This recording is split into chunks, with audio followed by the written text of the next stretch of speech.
चलिए हम लोग क्लास 7th का जो चैप्टर पढ़ रहे थे उसकी एक्सरसाइज 1.3 के कुछ क्वेश्चंस रह गए तो वो हम सॉल्व करेंगे। तो क्वेश्चन नंबर 5 तक हमने सॉल्व करे थे। उसका सेकंड पार्ट था 5th का जो आपको मैंने कहा था करने के लिए। तो चलिए क्वेश्चन नंबर 6 हम सॉल्व करेंगे। क्वेश्चन नंबर 6 में है कि आपके पास एक पिक्चर है जिसकी ब्रेड्थ दी हुई है और एक फ्रेम है उसकी भी ब्रेड्थ आपके पास दी हुई है। पिक्चर की ब्रेड्थ अगर आप देखेंगे तो कितनी है 7 कंप्लीट 3/5 सेंटीमीटर यानी कि 38/5 सेंटीमीटर। तो फ्रेम की जो ब्रेड्थ है वो है 7 कंप्लीट 3/10 यानी कि इसको अगर आपने कैलकुलेट किया तो 10 7 70 प्लस 3 हो गया 73/10। तो इसमें आप देखेंगे कि जैसे 38/5 है और दूसरा आपके पास 73/10 है। तो आप देखेंगे ये फ्रैक्शन थोड़ी जो है इनका डिनोमिनेटर डिफरेंट है, तो इसको सेम डिनोमिनेटर लाने के लिए आपने जो 38/38 जो 5 है उसको आप न्यूमिनेटर को भी 2 से मल्टीप्लाई करेंगे और डिनोमिनेटर को भी 2 से मल्टीप्लाई करेंगे। जब आपके पास ये आ जाता 38 × 2 आएगा आपके पास 76 आ जाएगा 10 और ये आपके पास था 73/10 और ये 76/10। अब जिस भी फ्रैक्शन में जब आपके पास डिनोमिनेटर सेम है जिसका न्यूमिनेटर बड़ा होता वो नंबर पूरा ही बड़ा होता। तो हमारे पास जो 38/5 है जो हमने कैलकुलेट करके 76/10 लाया ये बड़ा है। तो अब पिक्चर जो है वो बड़ी है और फ्रेम छोटा है। तो अब हमें कुछ पिक्चर को काटना पड़ेगा, ट्रिम करना पड़ेगा। तो कितनी पिक्चर हमें ट्रिम करनी है ताकि वो फ्रेम में एडजस्ट हो जाए। तो चलिए हम देखते हैं पहले कि पिक्चर की जो ब्रेड्थ है वो कितनी है 38/5 सेंटीमीटर और जो फ्रेम की ब्रेड्थ है वो ब्रेड्थ है 73/10। तो हमने क्या कर दिया इनका जो जैसे 5 और 10 डिनोमिनेटर थे हमने इनका एलसीएम निकाला। तो एलसीएम निकालने के बाद क्या आ जाएगा जैसे 5 का 5 रहेगा 5 2 5 ज़ार 10 फिर आपने 5 से इसको फिर डिवाइड किया 5 1 ज़ार 5 5 1 ज़ार 5। तो आपके पास एलसीएम जो है वो कितना आ गया एलसीएम इक्वल टू 2 × 5 यानी कि आपके पास एलसीएम आता 10। तो आपने यहाँ पर एलसीएम 10 कर दिया। फिर इसके बाद आपने क्या करना है जो हमारे पास पहला नंबर था 38/5 आपने उसको मल्टीप्लाई करना है एलसीएम के साथ। एलसीएम आपके पास 10 आया 5 1 ज़ार 5 5 2 ज़ार 10 तो 38 2 ज़ार कितना हो जाएगा आपके पास 76। सिंपली जैसे आपने ये किया 2 × 38 आएगा 76। देन आप क्या करेंगे इसको कि जो आपके पास ये आता है 73/10 जो है 10 है। अब इसका डिनोमिनेटर आपको पता है कि जो डिनोमिनेटर 10 है तो आपने एलसीएम को आपने 10 से डिवाइड किया आपके पास आया 1 10 1 ज़ा 10। तो ये आपके पास कोशेंट आता है इससे आपने इसी के न्यूमिनेटर को मल्टीप्लाई किया दिया 73 से।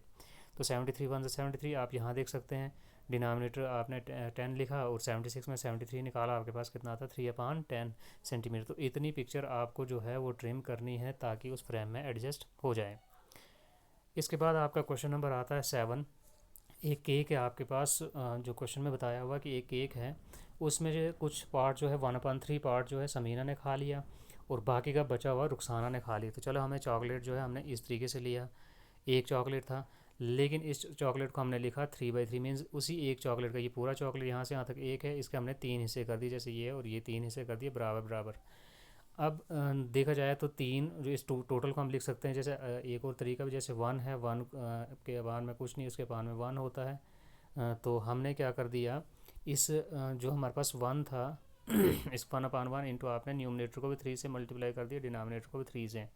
आपने लिखा 3 1 ज़ा 3/3 1 ज़ा 3। तो इस 1 को आपने 3/3 लिख दिया। तो इसमें से समीना ने जो खाया वो कितना पार्ट था 1/3 और जो रुखसाना ने खाया तो रुखसाना ने कितना खाया। अब जैसे मैंने यहाँ पर डायग्राम बनाई है इसमें एक एक चॉकलेट के तीन हिस्से की है। तो एक ये जो पार्ट है यानी कि 1/3 ये तो खा लिया समीना ने। तो वही टोटल हम में से 3/3 यानी कि 3/3 में से आपने 1/3 पार्ट जो समीना ने खाया वो निकाल दी। तो आपके पास बचता है ये 3/3 माइनस 1/3। तो आपको मैंने अभी पहले बताया कि आपने एलसीएम निकालना। अगर एलसीएम निकाला आपने तो जब सेम आते हैं डिनोमिनेटर एलसीएम आपने एक ही बार लिखना है। जैसे उन दोनों नंबरों में से 3 3 है आपने एक 3 लिखना है अपान में ऊपर न्यूमिनेटर में जैसे वैसे आप करोगे 3 - 1, तो 3 में से 1 आपने निकाला तो आपके पास कितना था 2/3। तो इतना चॉकलेट बच जाता। अगर आप डायग्राम में देखेंगे कि अगर ये हिस्सा निकाल देंगे तो टोटल में से कितना होगा, टोटल 3 थे, 3 में से अब 2 ही बचते हैं, आपके पास 2 बचते हैं। तो आप इसको लिखेंगे 2/3 चॉकलेट का पीस जो है रुखसाना ने खाया। अब इसके बाद आता है क्वेश्चन नंबर 8। इसमें है कि अकरम एक पिक्चर को कलर कर रहा है और कलर करते वक्त उसने कितना टाइम लगाया, 7/12 आवर्स। ये टाइम उतना इतने घंटे लगाए। वहीं पर आशिक जो है इसको जो है पिक्चर करता है, उसी पिक्चर को सेम पिक्चर थी उसके पास दूसरी, उसको कलर कलर करता है। कलर करते वक्त 3/4 आवर लगाता है। अब यहाँ पर देखेंगे तो ये आर में अपान में अलग है, तो बराबर लाने के लिए मैंने क्या किया, आप इसको ये भी कर सकते हैं, 3 से न्यूमिनेटर और डिनोमिनेटर को मल्टीप्लाई करेंगे तो आपके पास आएगा 3 3 9 अपान आ जाएगा 4 3 12। तो आप इसको जो है जो 3/4 है आप उसको 9/12 लिख सकते हैं। तो आप इसमें से देखेंगे तो 9/12 ज़्यादा है और 7/12 कम है। तो 9/12 जो है आर वो ज़्यादा हो जाता है। तो जो है आशिक ने उसको उसको ज़्यादा काम उसने किया, ज़्यादा टाइम लिया। तो टोटल आपके पास आता है 9/12 आवर्स। तो आशिक ने कितना काम किया, कितने ज़्यादा टाइम, तो आप देख सकते हैं जो ज़्यादा टाइम लगता है यानी कि आशिक ने लिया 9/12 आवर्स, और जो अकरम था उसने 7/12। तो 9/12 में से आपने 7/12 निकाल दी तो आपके जब डिनोमिनेटर एक जैसा तो आपने एक बार लिखा, ऊपर जो है यानी कि 12 लिखा आपने डिनोमिनेटर, ऊपर 9 - 7। तो 9 में से 7 निकाला, आपके पास आता है 2/12। अब आपके पास जैसे 2/12 आया तो आपने न्यूमिनेटर को भी 2 से डिवाइड किया और डिनोमिनेटर को भी 2 से डिवाइड किया। तो 2 से 2 को डिवाइड करेंगे तो आपके पास आएगा 1, एंड 12 को 2 से डिवाइड करेंगे तो आएगा 6, 1/6 आर। इतना आ जाएगा आपको। या इसको आप कन्वर्ट करना चाहो तो मिनट्स में कर सकते हो, 1/6 आर में आर को चेंज कर देना 60 मिनट्स। तो जब आप इसको डिवाइड करते हैं तो 6 1 ज़ार 6 10 ज़ार 60 इज इक्वल टू, आप ये भी लिख सकते हो आंसर 10 मिनट्स में भी ला सकते हो या फिर आवर्स में भी ला सकते हो। तो ये आपका क्वेश्चन सॉल्व हो जाता है और इसके साथ एक्सरसाइज भी ख़त्म होती है। तो किसी को कोई क्वेरी हो, कोई क्वेश्चन हो किसी के माइंड में, तो आप डायरेक्टली मेरे को पूछ सकते हैं। और मेरा जो नंबर है आप इस पर कॉल करके या एसएमएस करके या फिर व्हाट्सएप पे आप मुझे क्वेश्चन पूछ सकते हैं। मेरा नंबर है 77808303। तो ये नंबर, इस नंबर पे आप कॉल करके या एसएमएस करके या फिर व्हाट्सएप करके मुझे पूछ सकते हैं।